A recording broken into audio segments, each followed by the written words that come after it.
presentations and more time. If we get started now, so we have a better chance of getting through the material very, very quickly. Sorry, we can hit, okay, perfect. Very quickly, today's session will touch a little bit on what I mean about online hate, and we'll have an idea of how people are exposed to it. It is a very condensed section, so if we have extra questions about that, I'm happy to go over it. Followed by a much larger section on the educational response to online hate, which I hope is far more in line with why everybody's here today, using digital media literacy tools in order to engage with students to equip them to deal with the information that they find and to equip ourselves in case we ever stumble across any kind of hateful material online. So without further ado, I'll be standing a little bit over here today during this session. There are quotes, especially on this subject, that I do not want to misquote or misstep. I'm happy to answer questions as we go as well. And quite frankly, if we get into a little bit more discussion and I have to skip some sections in favor of what needs to dynamically work with facing online hate, all the better. So please feel free to join in at any time. Okay. As I mentioned, it will be split into two sections, the hate and radicalization online section, which will be kind of condensed. We'll be looking at the multiverse of hate. We'll be looking at how we come to encounter hateful material in its various aspects. And then very quickly, the educational responses we'll be looking at in the classroom, as well as quick few words about what parents as well as anybody else can do. So most Canadians agree that hateful content online is a major problem. It's no secret that if I say, are you okay with hate content online, people will say no. They'll understand it's a problem, that we come across it, that it affects us in different ways. It can affect our sensibilities, our sensitivities, or our intellect. It can jar us. And of course, it can move us. But unfortunately, most Canadians don't know how to react to it. We feel ill-equipped in dealing with online hate.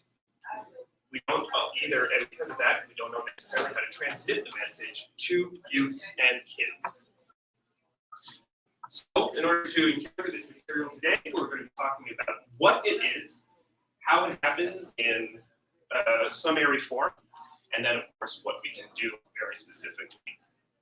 I know I've repeated that 3 times. At this point, if my presentation goes any differently, you'll know that something went horribly wrong, because if I'm really dedicated to this model,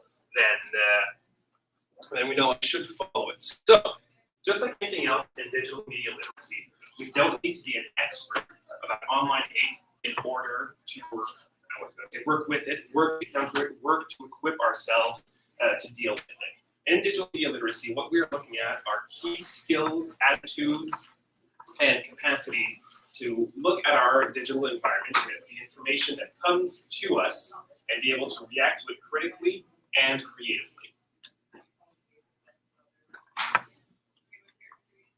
When we talk about online hate, I really don't want to talk about hate as an emotion here.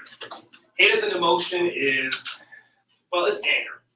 Hate as an emotion is a usually defensive action that we take psychologically in order to defend another aspect of ourselves.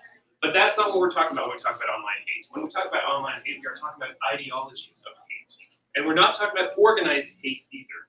We are talking about this buffet style, take it as you will, pieces of hate for various groups based on the idea that one, that group is threatening another, usually majority group, and that two, that group is inferior to them and somehow it's a problem. So it is an ideology based around the idea that another group will be targeting us in order to target that group thereafter.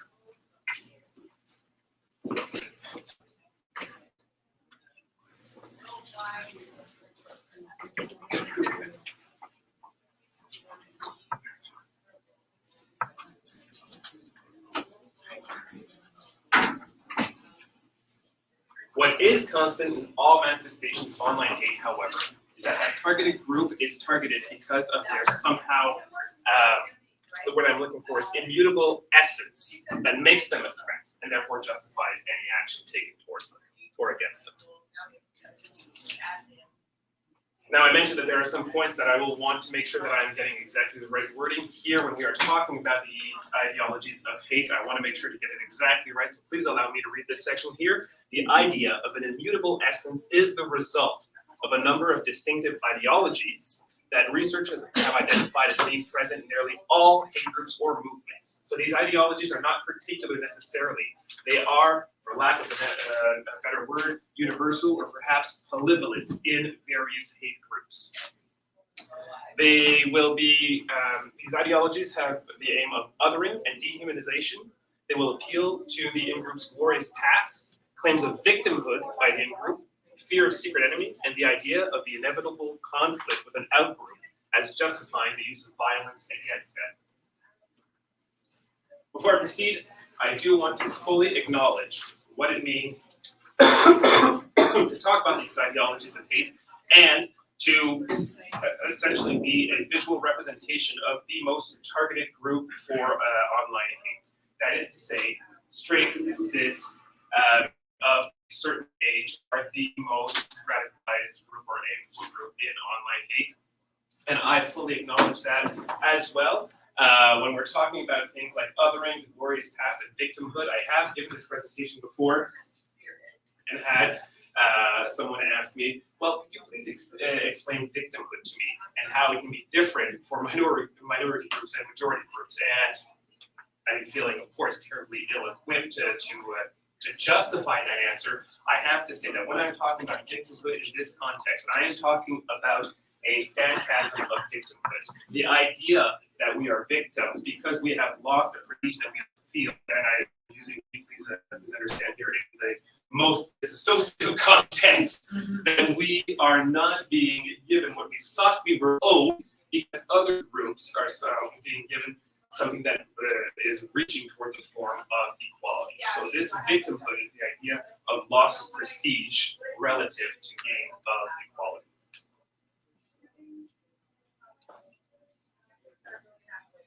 There are many impacts of online hate as well, impacts that are concrete in the largest platforms. I'm talking about platforms like Instagram, YouTube, Facebook, if we are that age, and TikTok, if we're that age.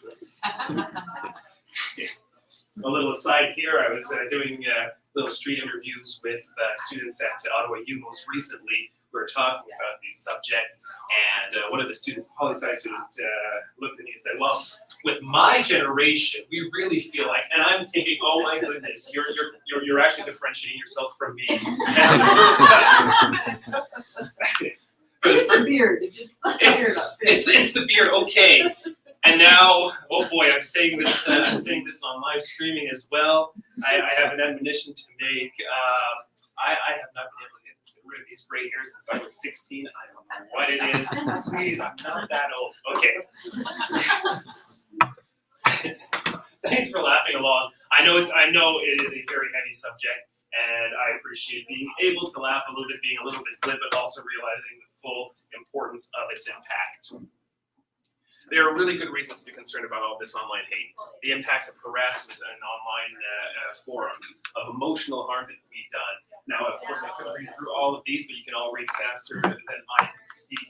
So let's talk very quickly about hostile spaces and mainstreaming, which are two of the largest concerns there. They may be put at the end, but here is essentially how it goes. You can have these social media spaces where it is more normal to speak of hateful subjects, but these are more restricted audiences because mainstream, the most people don't want to go and log into these online spaces. They want to go to places like Instagram, like TikTok, like Facebook, like YouTube.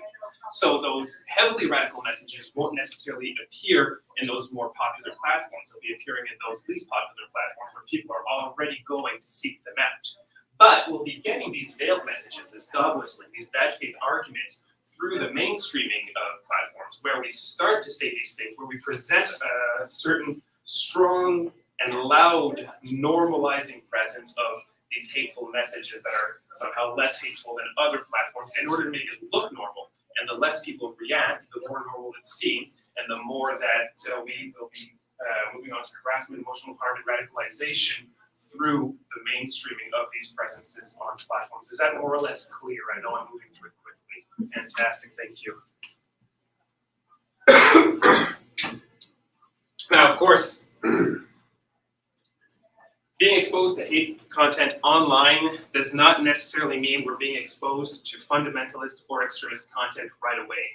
It means that we are seeing something that resonates with us, usually under the guise of propaganda, of a meme, of some humor that makes us maybe react a little bit, and then, oh, well, if that's funny, maybe I can joke about other subjects, and leads to following certain subjects in this field. So what we know is that there's no question that kids are exposed to hate content online. It's already out there. There's not a lot we can do to say, hey, just don't look at hate content online.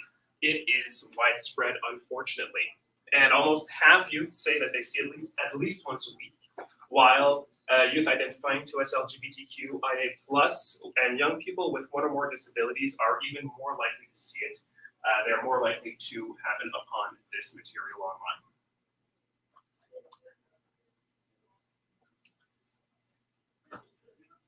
Okay.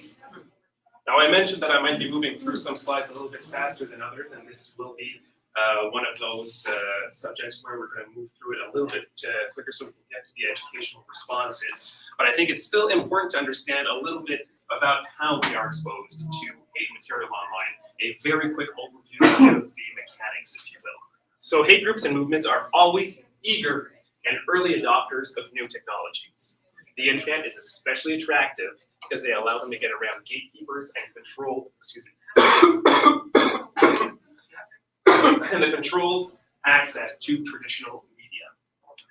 So because of this, the emerging technologies, emerging vocabulary is always very attractive to hate groups because they get to appropriate and facilitate access to it under what I called earlier dog whistling. So that is, of course, comes under two forms. One, naming your terms, which means coming up with terms to represent either other groups or other ideas that don't sound quite as radical. For example, using the term globalists to actually mean very clearly, and there's the research that's been done, the Jews. So the idea of the anti-Semitic roots of the term globalist are well reported on, but they still serve to not be dinged by, for example, AI or machine learning tools that will go through these social media sites to try and ding all of the harmful words or content.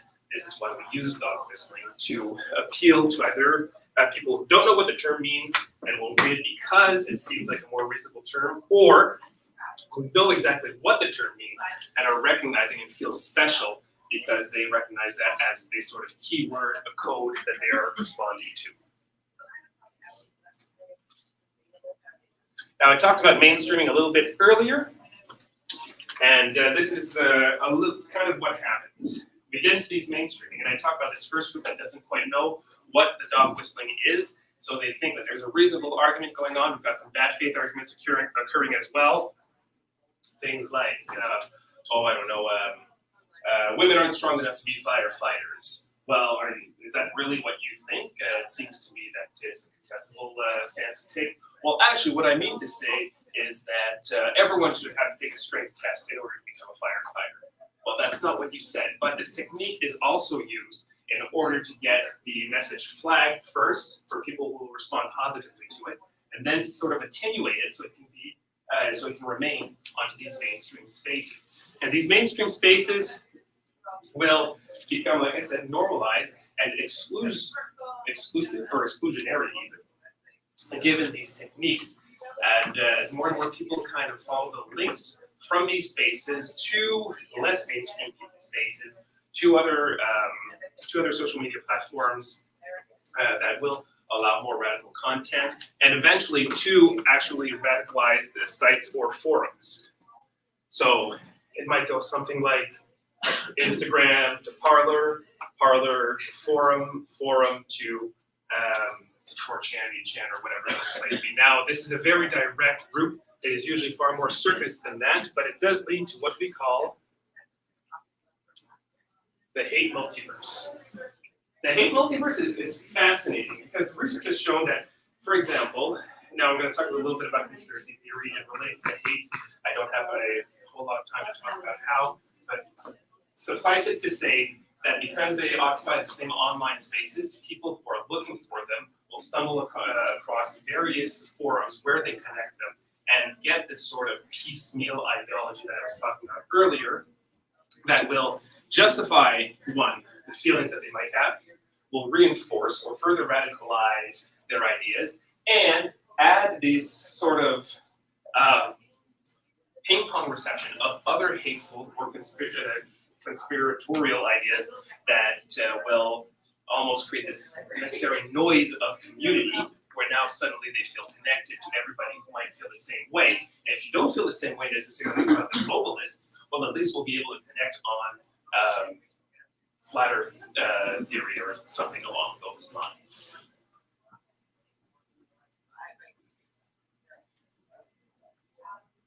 Now, while some effects of the hate multiverse come from the network architecture of the internet, the hate groups and movements make it intentional, and they will use it with the following strategies: repeating their content as often as possible, posting redundant content on a lot of different platforms, posting content that they know people will respond to, and reinforcing their ideas through debates, through online posting, through larger replies in the comments section.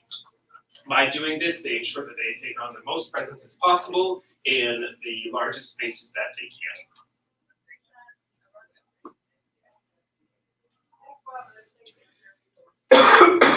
Pardon me. We talked a little about conspiracy theories. So, the heart of any conspiracy theory is the claim that an elite group is controlling or trying to control world events. The group is both incredibly powerful, because they can control world events, and incredibly overconfident or careless, because they're always leaving clues for those who know the truth, right? How is it otherwise that I can Google something and that nobody else has ever thought about, right? When I'm looking at my community around me, how is it that I have suddenly uncovered this universal Illuminati globalist plot, and while everybody else seems to think that it might not exist? It's because I am an insider with inside knowledge, and that is how we've moved now from the hate multiverse into conspiracy thinking. Connections to the multiverse can also lead to reciprocal radicalization between different communities. I touched a little bit about it. At least if we don't agree on this one, we can agree on this one. So this includes ones that were not necessarily originally hate groups. Over the last decade, anti-vaccination beliefs have become much more prevalent in far-right and white supremacist groups, while at the same time, anti-vaccination communities, even those that don't see themselves as political or ideological in themselves, have adopted more and more far-right attitudes. You know, in basic digital media literacy skills, we do say that anything you post, you have to be careful because it's out there forever. You have unintended audiences, and that everything is connected.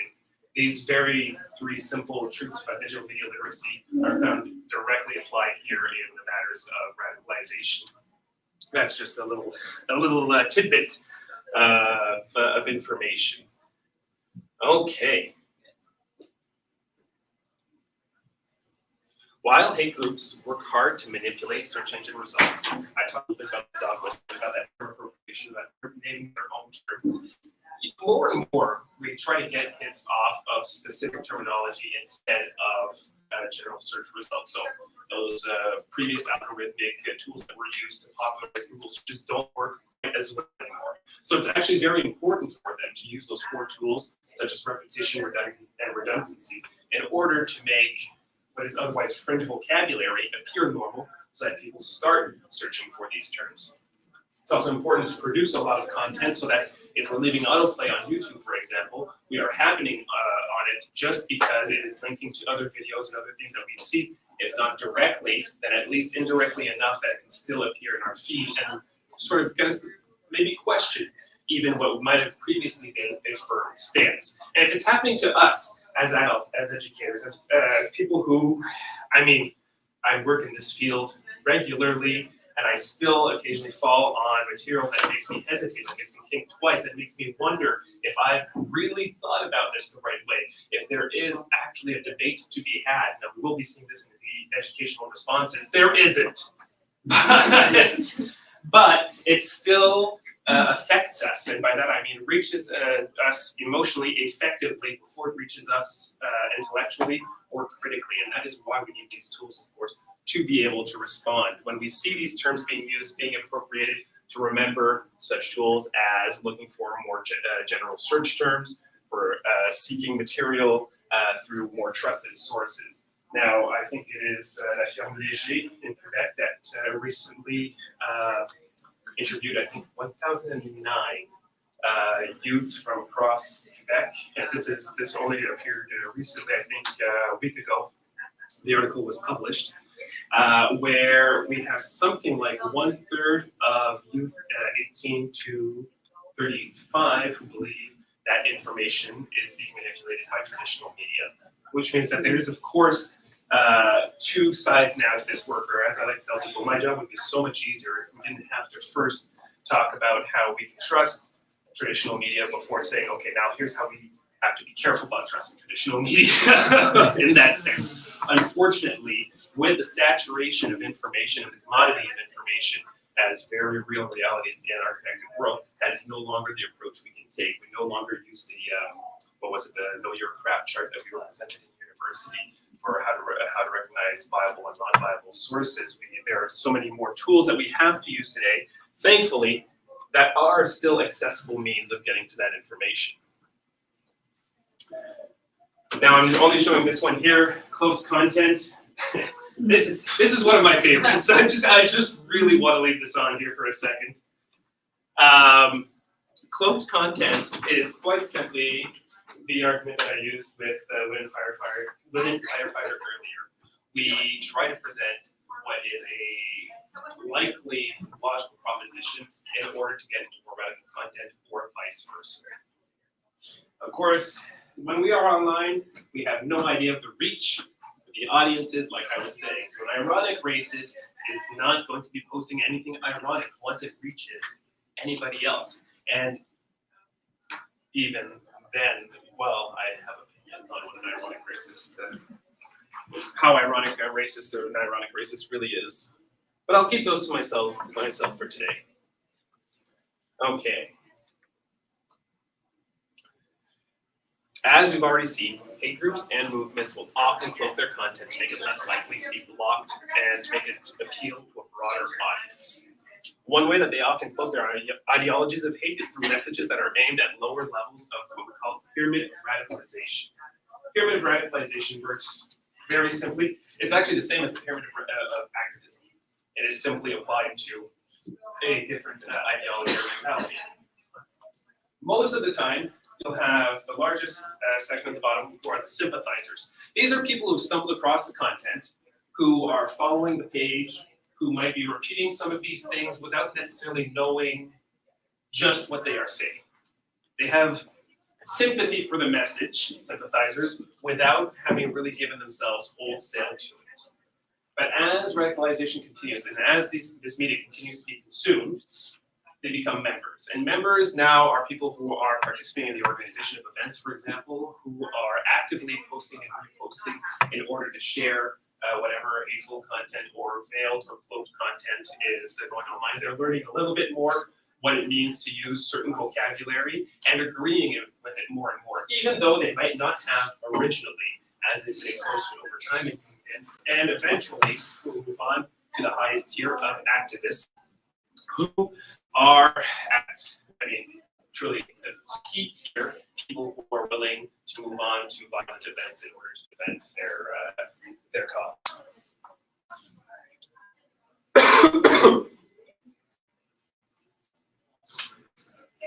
As I mentioned earlier, this is the way that we move from the term globalists to the term Jews in anti-Semitic discourse.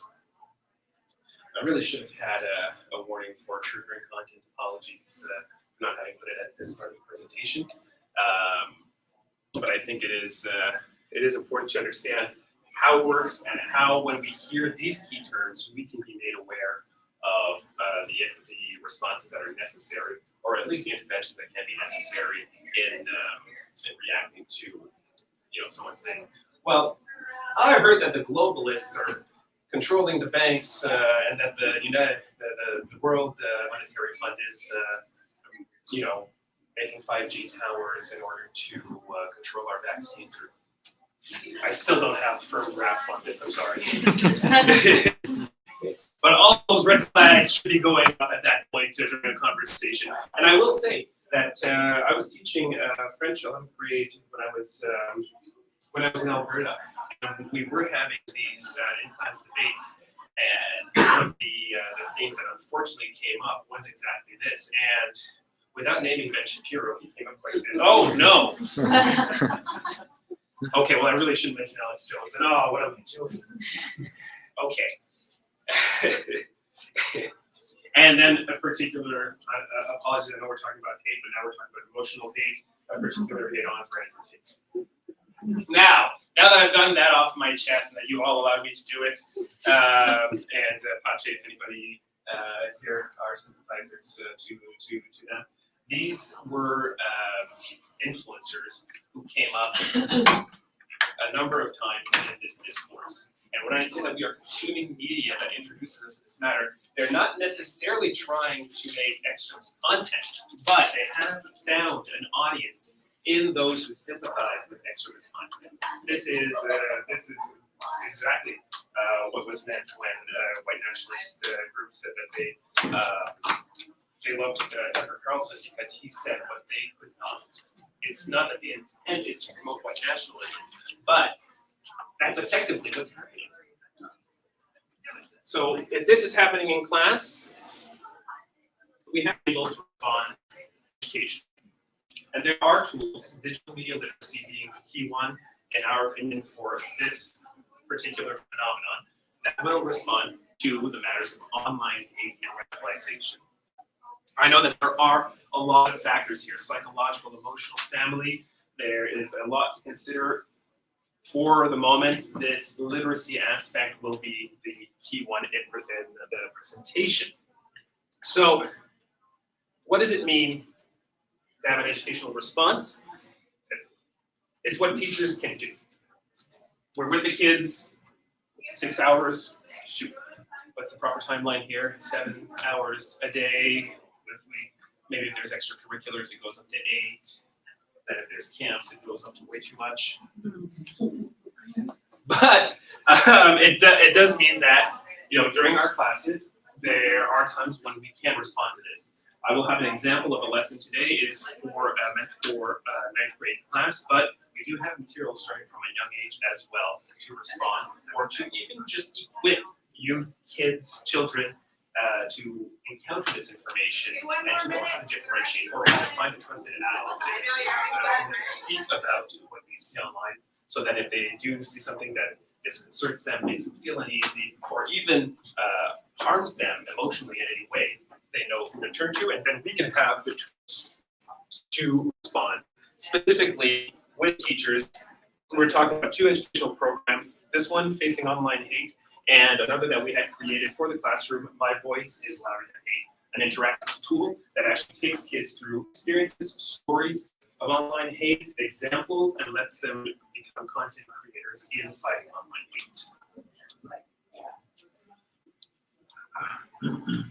With critical media literacy, we again have 2 divisions of skills. General critical skills that will apply to all media, and skills specific to recognizing and countering ideologies of online hate. What some scholars will actually refer to as extremism-related media literacy.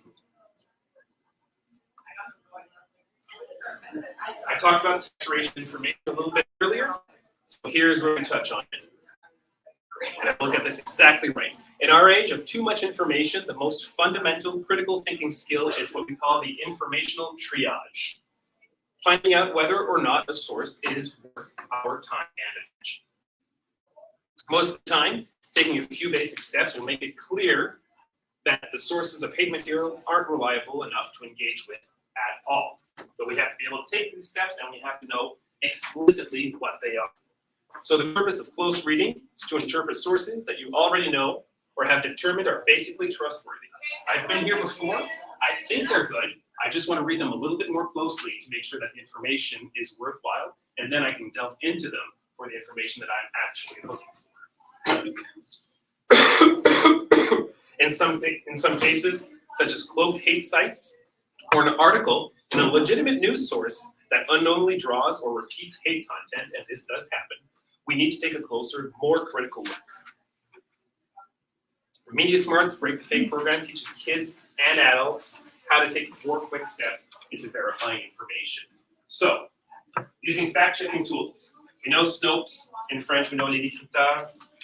We know that there are a number of groups, AP News I believe has one as well, that take their time and the energy to check whether online claims are true or not. And sometimes it's hard. It's not like it can always be right there when new fake news, misinformation or disinformation comes out. But chances are, if it's being shared widely, then somebody has already done the work, and I can go to check to see if that claim is true. I can Google Google the story title with the fact checker's name next to it, just to make sure that it's been verified or not.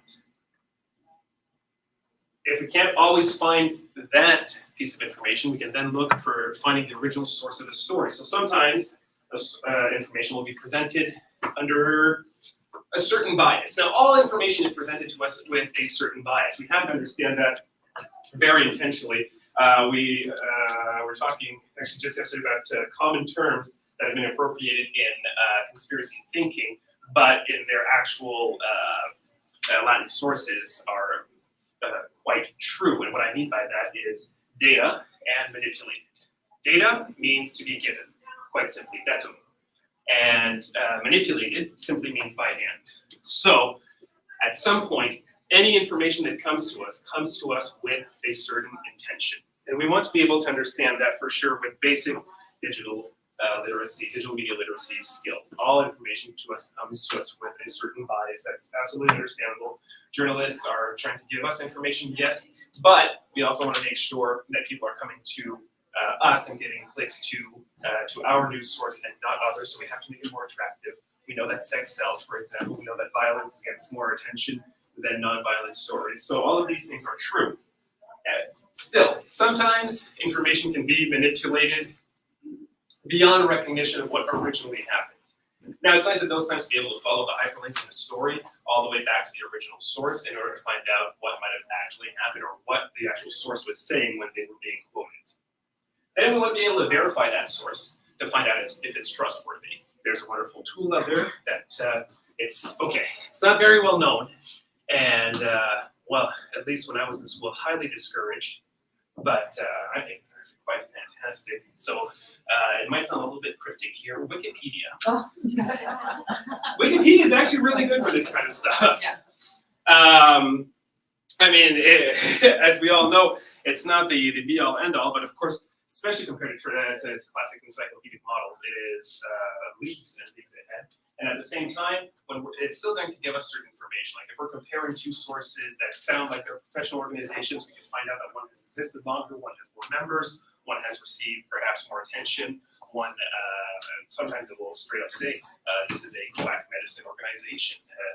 Quack medicine is now one of the terms under the I forget what the Wikipedia rules are called, but it is actually now a registered term in their articles. So it's still, I think it's a great way to check the validity of a source. And then, of course, we can see what other sources have to say about that. We can plug in the name of the source into our news channel on a Google search or a DuckDuckGo search if you don't like being tracked for your searches, and finding out what other people have to say. And that way, ultimately, going from what has already been done to what can I do in 30-second steps at most, once we get pretty used to it. Admittedly, when I started at Media Smarts, this tool had just come out, and it's great. And yes, that is the house hippo. And so I started giving these presentations on Break the Fake, and I thought that this was quite possibly my favorite way of presenting just quick habits that I like to think I've got a critical sense of information and everything. I was not using. I was floored by the amount of stuff that I was sharing that was absolutely unreliable.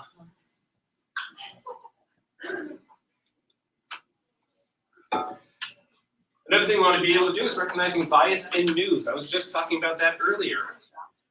Once students have determined that a source or a news outlet is worthy of their attention, we need to prepare them to read it accurately. This means not just teaching them how to recognize things like bias, but to understand how biased reporting actually happens. Not usually because of a journalist or a news outlet's ideological or political leanings like this particular example. I really like this example. But more often through media industry practices. Like I was just discussing, that which attracts clicks, that which sells. I mean, very experientially, I think it was 15 years ago, there was a traditional media source newspaper outlet, I don't remember which one, that was deploring the use of strongly effective titles and attracting clicks online because, let's face it, you get this big, alarming title, you get a strong emotional reaction, you only share the title, you don't really read the story. There were so many reasons why this was a bad business, this was poor journalism, poor editorialism, and now that's exactly what is being done, because if you can't fight them, and it does work, it does attract more people back to the articles, but it hasn't changed the phenomenon of the article being shared before being read, and that is why, of course, I want to encourage that critical reading aspect. Oh, has this been going on with, no, it has not, okay. Now, in some cases, bias might come from something as simple as the direction in which the camera is pointed.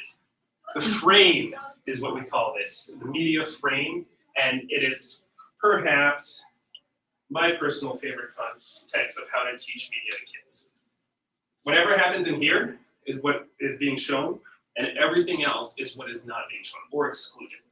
Or in other words, for whatever it is we decide to show, there's something we are not decided to show in a story, whether it is in the storytelling, whether it is through the image, through the symbols, etc. Excuse me, Lord.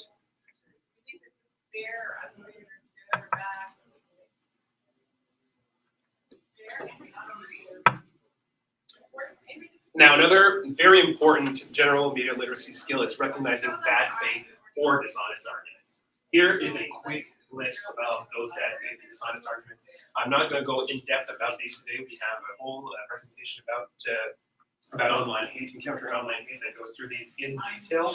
But I want to look at some of the most common ones.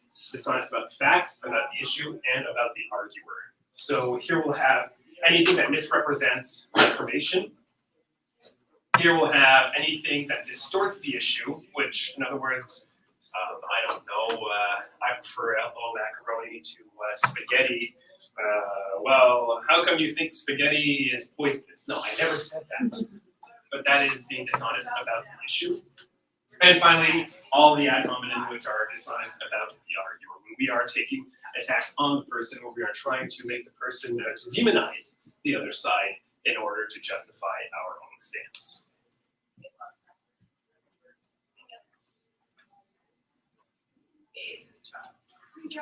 Much of the hate content that people encounter, however, does not make rational arguments.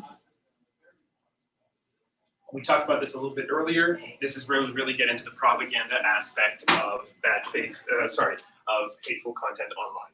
Memes, mocking videos, slogans, insinuations that defy critical analysis but provoke a powerful emotional reaction.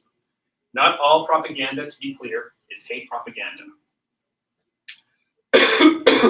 Of course, all propaganda isn't necessarily bad, but because it tries to persuade you emotionally rather than through a rational argument, we need to learn to recognize it and to understand how it works. When students understand both propaganda and the ideologies of hate, they are prepared to recognize what we call identity propaganda, which is that it essentializes the differences between the in-group, the hate group, and the out-group, those that are aimed at with hate. That's why helping youth recognize the markers of hate can also make them less likely to be persuaded by it. That's why it's important to teach students not just general critical thinking skills, but these very specific, distinctive skills for recognizing ideologies of hate. So, pre-bunking. We talked a little bit earlier about how to check information online, how to debunk stories, how to make sure that what we are seeing is legitimate or not. We also have the practice of pre-bunking, which is knowing what to watch out for. Excuse me.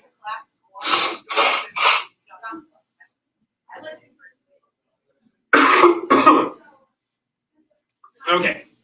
It's especially useful in helping students recognize the way that cloaked hate material can open the door to more hateful content. So we want to make sure to post a warning, which we will see me put into practice in a couple of slides from now. We'll put an introduction to the claim. This is what is being said, and then we will refute. It's a very clear process, 3 steps in making sure that we know what we're talking about, that we know that it can be hurtful, that anybody who does not feel comfortable encountering this information does not have to hear it. We can absolutely give the option. And then we offer a refutation based on existing material. We're not offering a refutation based off propaganda. We're not offering a refutation based off of opinion. We are using sourced material in order to make sure that the refutation is as logical and possibly rhetorical in the proper sense of the word of logical engagement and argument as possible.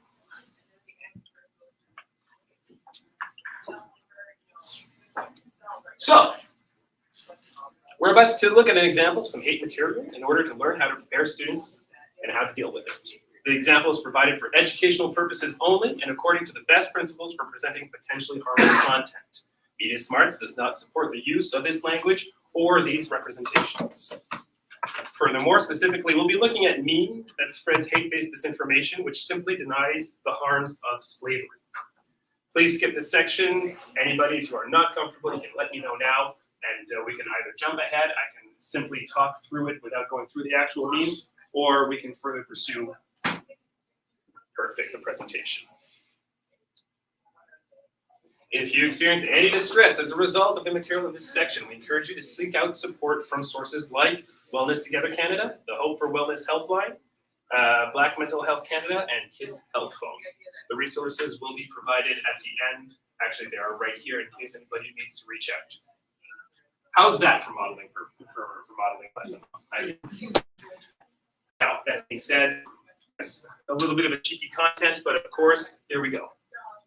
Let's take a look at how these strategies might be used to prepare students to respond to an example of cloaked hate.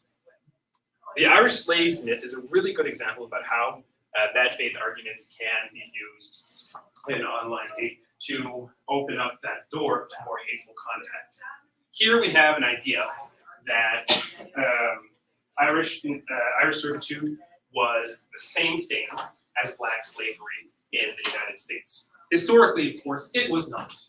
There's a universe apart, according to scholars, between the two realities. Irish slaves, if their kids were born, they were automatically, in the States, they were automatically free. They had a period of servitude to endure before becoming free citizens as well. And of course, this was a way to get into the States. It's not to say that they did not face any discrimination, of course, but to assume that this was the same as Black servitude, where people were enslaved simply because they were Black, is a universe apart. So, oops, let's go back here. How do we prepare? Oh, come on. One more time.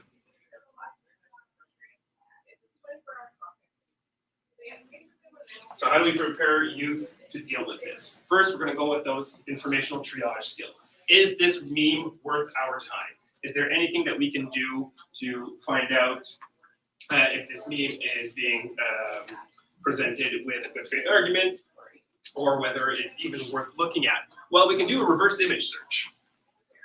And we'll find out very quickly that this image has nothing to do with Irish slaves. So it's being completely appropriated for the purpose of this meme. We can do a Wikipedia search to do some source checking and find out that historically the two events were indeed different.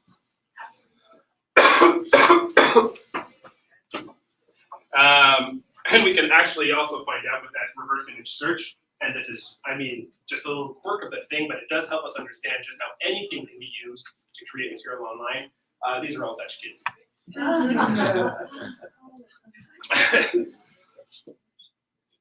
Now, if we've learned to recognize propaganda and ideologies of hate, we'll see that the meme evokes strong emotions of what we call chosen trauma to justify a claim of white victimhood.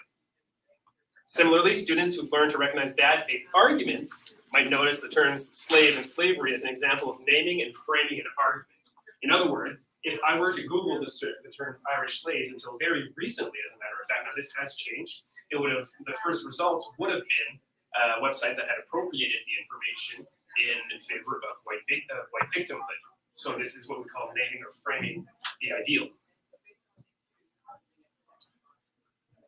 Let's see, oh yes, the reparations. The reference to reparations in the text also relies on the just asking questions bad faith argument. And it really does try to underplay the inequalities that Black people still face today. Now I've got about 14 minutes to go, and I would really like to present very quickly the other tool that we've prepared, which is My Voice is Louder Than Hate. So if it's okay with everybody, I'll speed past a couple of these slides and move directly into that tool, which can be used, free in the classroom. And no, that's not just a plug, it's just because I really, really like this tool for content creation.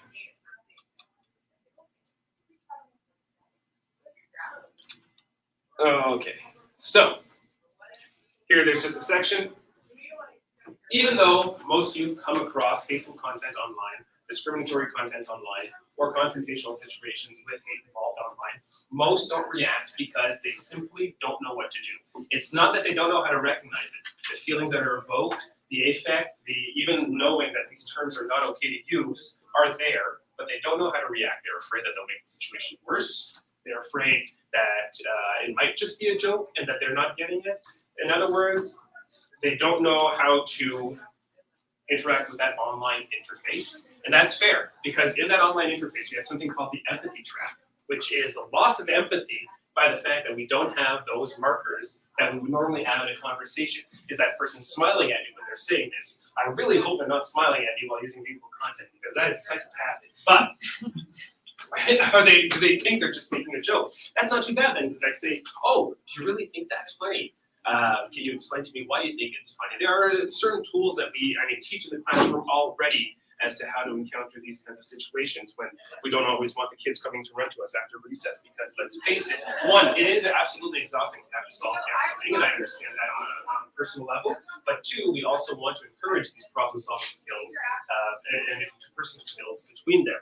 But that's very much harder to do online. So these reflexes have to be taught, and we do it through the tool. There we go. My Voice is Louder Than Hate. In this case, pushing back against hate. What happens when we find hateful material online? In this case, we're going to be responding to casual prejudice. We start the lesson with a quote from a young person who participated in our study that informed this tool, and share. My dad always told me, if you have an opportunity to help someone, you really should. Do students agree with this? What responsibility do we have to make things better if we can?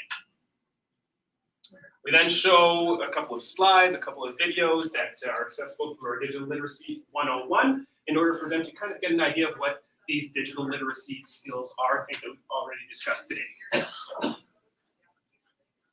Next, we're going to ask the students to consider two of the features of digital media described in the video that we presented. One, we can all be full citizens online, and two, we can contribute personally to making the world a better place. These are going to be kind of our two associated learning outcomes, if you will. The flip side of digital media having a negative impact is that they can also have a positive impact, making things better. That normalization process that I was talking about is being counted here through making our online world better. As we saw earlier, while 80% of students agree that it's important to do something about online hate, only about a quarter of them often do something when they witness it. Students will quickly see the discrepancy between these statistics. If it's important to do or say something about prejudice when we see it, why don't we? Excuse me. These are the 6 most common reasons why not. And we want the students to know that these are the 6 most common reasons why not. We don't always know necessarily, we don't always necessarily have the words. If you guys want to do a co-creative activity where they write the words on the post-it, put it on the board, categorize them. I've always loved doing that in class. I was gifted Post-its every year by students who thought it was just hilarious that we did this. Can you have 1 minute? I'm not sure that I quite do right now. We're recording this one live as I well. can wait. Okay, thank you. So these are great ways, but of course, depending on the time we have, depending on the grade level, we can just always post them as well. Here are the things that most young people say would make them most likely to push back.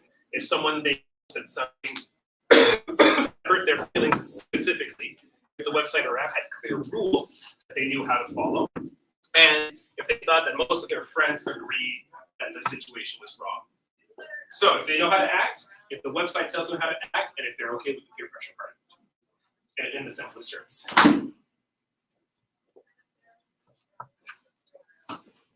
So we want to kind of highlight that last item and remind them that 80% of them know that it's wrong.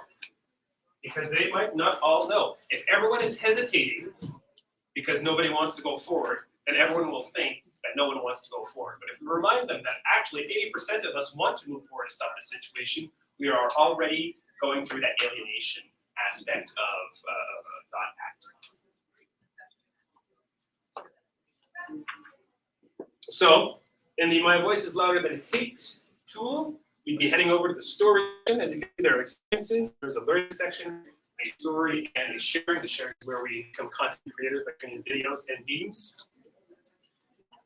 The story section is when we encounter a scenario where students will find casual prejudice online in different online settings, such as this online video game. Each story has a tab that's titled What's the Problem? That's available to help the students understand why what's happening is hurtful, and another that gives them access to tip sheets in the learning section. So the whole thing is made to be as self-contained as possible. We go through all of the different possibilities. One of the big things we wanted to make sure was to offer situations that they would truly come across based on the research and based on what you have told us. And then, of course, we want to give the best possible answer based on those, and not just, the obvious participate in hateful discourse option. No, we don't want to. That's not one of the options in this tool. Because our focus is on empowerment, the odds here are weighed in the student's favor. 3 of the options are based on strategies our research has identified as being successful, while 1 is based on the common misunderstandings about prejudice or mistakes that people make. So they're always going to, or most likely always going to be going for the best possible answer in that case.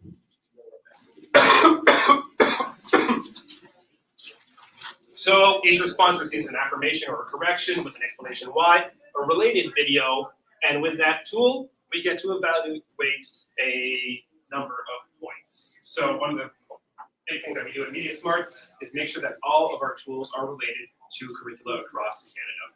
As I don't know why we have Saskatchewan here. It's definitely not supposed to be Saskatchewan. But I promise that these are from the Manitoba, the Manitoba documents that we can find easily evaluable points for this lesson here. I've got social sciences 9th grade for a number of points, as well as phys ed and health in order to use it in different classes. Now, I can put this together, but again, all of these tools are already related back to the charts, which means that hopefully, as much as possible, the evaluations are already done for you. I know how much time it takes to build them. I'm sure you all do too. I don't need to explain why that's an important factor. I've got 6 minutes left to go. So with that, I just want to quickly read it. Word in English is not coming to me. What's that? Reiterate. Thank you. Summarize. That's it. Say it again. Say it again. Repeat. Make obvious in a shorter and clearer time. Online hate has the point of formalization of coming across a number of different platforms in order to influence as many people as possible. White, straight, cis, male, are the most likely audiences to fall into online hate discourse, as we have presented today, because of the perceived loss of prestige and of white victimhood. With to do this, we present this information, that fake arguments, and a multiverse of hate that leads to all sorts of other piecemeal aspects of hate. We respond in education by having clear strategies of pre-bunking, of debunking, and of having situational role-play tools that will allow us in class to teach kids how to encounter this material creatively, as well as creatively as well as critically. Thank you very much. Are there any questions about anything we've gone through today? There's so much material. Yes. You talked about success with those replies when creating the content back to the particular person. I try to put myself in this situation because I think we all have dealt with situations where we do see somebody sharing a meme about like why it's crazy that we would consider people having different pronouns. Right. Like I people Great on my example. social media that like are posting videos about this. So what is considered successful? Like, is it without loss of relationship with that person? Is it successful in changing their minds? What do we Yeah. mean by success? The metrics are really hard there. Fully admitted. And there's one that just came out about the emotional response and the emotional metrics that can be looked at. And I have not looked at the document yet, but it was shared with me this morning. So I'm sure that there is a clear answer to your question in there. But what I can say for sure is, one, we encourage people to respond face-to-face if they know the person, so that the loss of relationship is least likely as possible. Two, if we are afraid of having a confrontation, do not respond confrontationally, but just post a link to corrective material, so that what we call the nudge effect can take place. You're not necessarily trying then to convince that person, but for anybody else who comes across that post to see that there's a correction in the comments without any other confrontation, without any other desire to be a problem, if you will, simply to offer the right information. That's what we call nudge. And then after that, of course, for youth, it's to go to an adult, someone that they trust, so that if there's a relationship issue, and that is actually part of the My Voice tool. It is one of the results that are encouraged, that the adult will then, of course, be able to play a sort of mediating role for that conversation. Which answers and doesn't answer the question at the same time, I Oh, hope. it's okay. But the metrics are the really difficult part of that answer for sure. Thank you. Yeah, you're welcome. I see everybody coming in now, and I think we're all about ready to head out. Thanks, everyone. That was fantastic.